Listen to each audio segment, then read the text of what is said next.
Garansi jalate heddu hamileti esuma yashake medaloni keti Garansi jalate heddu hamileti esuma yashake medaloni keti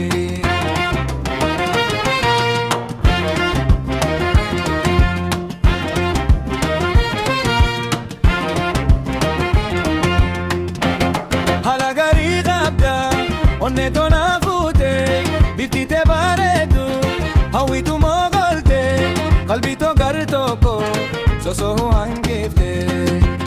Hala gari gabda, onna tona fute, biftite baredu, hawi tu mogolte, qalbi to garto ko, so hangifte.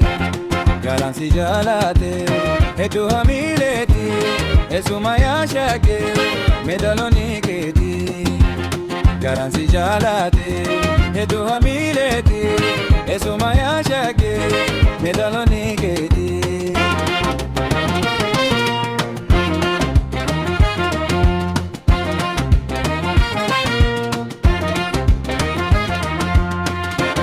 Onne tirudiya, kojite budate, jalaltite amtu, wana galafate, arraras boruma, kultina hammate. Onne tirudiya, kojite budate, jalaltite amtu, wana galafate, arraras boruma, kultina hammate. Garansi jalate, heddu hamileti, esuma yashake, medaloni keti.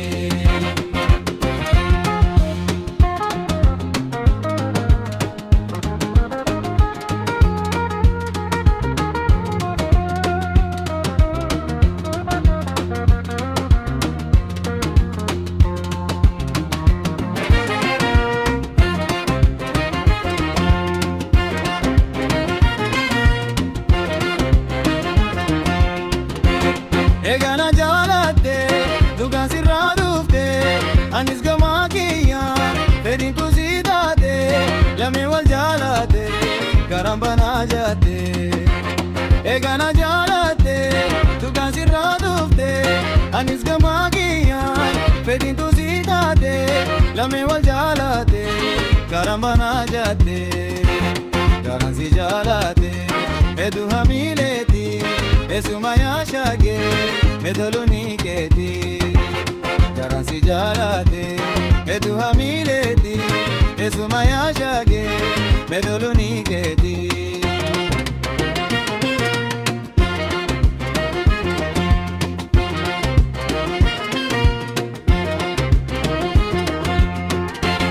Esosina imte, itkana barisifte, anisi jalate, ahadin anjate, wajin bulti jara, abda umanjate.